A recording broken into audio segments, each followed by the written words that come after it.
வேலம்மாள் கல்வி நிறுவனம் சார்பில் பாரிஸ் ஒலிம்பிக் தொடரில் துப்பாக்கி சுடுதலில் 2 வெண்கல பதக்கங்களை வென்ற இந்திய வீராங்கனை மனு பாக்கருக்கு பாராட்டு விழா நடைபெற்றது.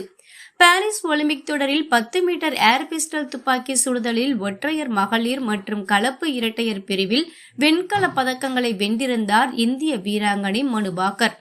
இந்நிலையில் அவருக்கு பாராட்டு தெரிவிக்கும் வகையில் இந்த விழா நடத்தப்பட்டது. இந்த நிகழ்ச்சியில் வேலம்மாள் பள்ளியில் பயிலும் மாணவர்கள் 2032 ஒலிம்பிக் தொடரில் பதக்கம் வெல்லும் நோக்குடன் வேலம்மாள் அறக்கட்டளை சார்பில் இந்த வருடத்திற்கான ஊக்கத்தொகையாக ரூபாய் 2,07,00,000 வழங்கப்பட்டது. இதனைத் தொடர்ந்து மாணவர்களின் கேள்விகளுக்கு பதிலளித்த மனு பாக்கர், பிரதமர் உங்களை போனில் அழைத்து பேசியது என்ன என கேட்கப்பட்ட கேள்விக்கு பிரதமர் என்னை அழைத்து பதக்கம் வென்றதற்காக பாராட்டினார். அடுத்தடுத்த பயணங்களுக்கு வாழ்த்துக்களை தெரிவித்தார். இது எனக்கு மிகவும் பெருமையான தருணமாக இருந்தது. நான் வெள்ளிப் பதக்கம் வெல்வேன் என எதிர்பார்த்தேன். ஆனால் வெண்கலம்தான் கிடைத்தது. சிறிய புள்ளி அளவில்தான் வெள்ளி பதக்கத்தை தவறவிட்டேன். இருப்பினும் ஒலிம்பிக்கில் இந்தியாவுக்காக வெண்கலம் வென்றது மகிழ்ச்சி அளிக்கிறது என பேசினார். இந்த நிகழ்ச்சியை அடுத்து செய்தியாளர்கள் மத்தியில் பேசிய இந்திய வீராங்கனை மனு பாக்கர், உங்கள் வெற்றிக்கான காரணம் என்ன என்ற செய்தியாளர்கள் கேள்விக்கு, ஒரு நபர் மட்டுமே எனது வெற்றிக்கு பொறுப்பானவராக இருக்க முடியாது.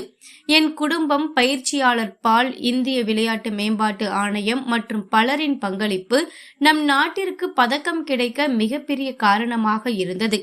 இன்னும் பல ஆண்டுகள் நீண்ட பயணம் உள்ளது என பதிலளித்தார். ஒலிம்பிக் போன்ற போட்டிகளில் மற்ற நாடுகளை விட இந்தியா பின்தங்கி இருப்பது குறித்து உங்களின் கருத்து என்ன என்ற செய்தியாளர்களின் கேள்விக்கு, ஆம், பல நாடுகள் நம்மை விட முன்னிலை வகிக்கின்றன.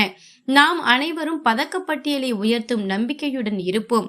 மற்ற நாடுகளிடம் ஒன்று உள்ளது. அவர்கள் குழந்தைகளை இளம் வயதிலேயே விளையாட்டுத் துறையில் முன்னோக்கி செல்ல செய்கிறார்கள். நம் நாட்டிலும் அந்த வகையான திட்டத்தை ஆரம்பிக்க வேண்டும். அதுவே சிறந்ததாக இருக்கும் என பேசினார். I would say, as you asked me the credit for the medal, I wouldn't say, the one person cannot be, responsible for my victory. I think it's an entire team effort that leads me to the podium, that makes me able to reach the podium for the country. And in the team, I would say, starting from my family, my mom, and then my coach Ispal sir, then my sponsors who have been there with me through the thick and thin of my life, and Sports Authority of India, the top scheme. I think many people have played a huge role so that I am able to win the medals for the country. And I would say that yes, India is progressing, but we have a long way to cover. We have a long journey ahead of us, where we can potentially grab more medals and win more medals and do even better in the coming years.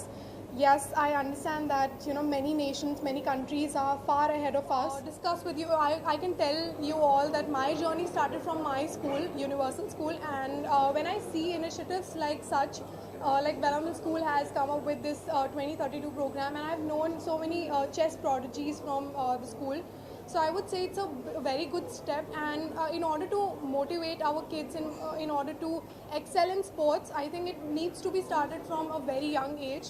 And how the schools are taking it now, I think we do have long way to go, but I think somewhere we have to start, and this start I'm sure will give us many athletes, many promising athletes, I'm sure. And let's all support our athletes. Let's all cheer for them. And definitely grassroots things are very important. When a child is like 10-12 years old, the grasping power of the child is very high, and you can mold the child in any way. So that's how I believe that once we put resources and once we have the faith in youngsters, they can actually do really good. தொடர்ந்து பெண்களின் பாதுகாப்பு குறித்து பேசிய மனு பாக்கர், பெண்களை பற்றி பேசினால் பெண்கள் நம் நாட்டின் 50% மக்கள் தொகையை உருவாக்குகிறார்கள். அடிப்படை உரிமை என்பது சுதந்திரத்தின் அடிப்படையில்தான் கிடைக்கிறது. பெண்களுக்காக சமூகத்தை மேம்படுத்த அனைவரும் இணைந்து செயல்பட வேண்டும். ஒவ்வொரு நபரின் கடமையாக இது இருப்பது அவசியம். நாம் அனைவரும் இணைந்து சமூகத்தில் மாற்றத்தை உருவாக்க வேண்டும். நாம் முன்னேற்ற பாதையில் உள்ளோம் என பதிலளித்தார். மேலும் வினேஷ் குறித்து பேசிய மனுபாக்கர், அவர் எனக்கு அக்கா போன்ற மரியாதையானவர். அவரிடம் எனக்கு நல்ல மரியாதை உள்ளது. என்னை விடவும் வயதில் பெரியவர். நான் அவரை எப்போதும் போராளியாகவே பார்த்திருக்கிறேன். அவர் எல்லா சிரமங்களையும் சமாளிக்க தகுதியானவர். அவர் மீள்வதையும் நான் பார்த்துள்ளேன். அவர் இனியும் தொடர்ந்து முன்னேறுவார் என பேசினார்.